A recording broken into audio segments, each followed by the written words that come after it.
જુલાઈ 22, 2025ના રોજ સવારે 6 વાગ્યાથી સાંજે 6 વાગ્યા સુધીમાં ઉત્તર ગુજરાતના મહેસાણા, સાબરકાંઠા, મહીસાગર, બનાસકાંઠા અને અરવલ્લી જિલ્લાઓમાં નોંધપાત્ર વરસાદ નોંધાયો છે.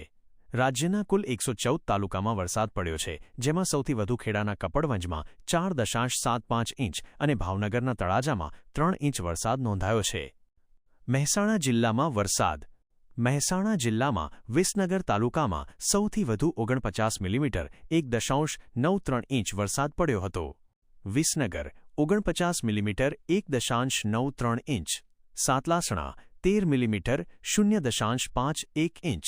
Kheralu 10 millimetre 0.39 inch. Vadnagar 5 millimetre 0.2 inch. Vijapur અને મહેસાણા 4થી 4 મિલીમીટર 0.16 ઇંચ. સાબરકાંઠા જિલ્લામાં વરસાદ. સાબરકાંઠા જિલ્લામાં તલોદ તાલુકામાં સૌથી વધુ 68 મિલીમીટર 2.68 ઇંચ વરસાદ નોંધાયો હતો. Talod 68 millimetre 2.68 inch. Prantij 31 millimetre 1.22 inch. Himmatnagar 17 millimetre 0.67 inch.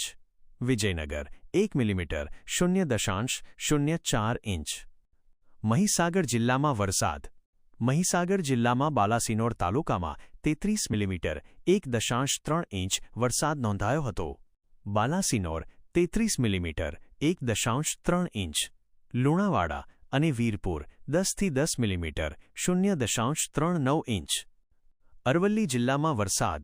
Aravalli જિલ્લામાં ભિલોડા તાલુકામાં સૌથી વધુ 26 મિલીમીટર 1.02 ઇંચ વરસાદ નોંધાયો હતો. Bhiloda 26 millimetre 1.02 inch. Dhansura 15 millimetre 0.59 inch. Bayad 8 millimetre 0.31 inch. Banaskantha જિલ્લામાં વરસાદ. બનાસકાંઠા જિલ્લામાં ધાનેરા તાલુકામાં 12 મિલીમીટર 0.47 ઇંચ વરસાદ નોંધાયો હતો. Dhanera 12 millimetre 0.47 inch. Tharad 9 millimetre 0.35 inch. Lakhani 4 millimetre 0.16 inch. Danta, Vadgam અને કાંકરેજ 2થી 2 મિલીમીટર 0.08 ઇંચ.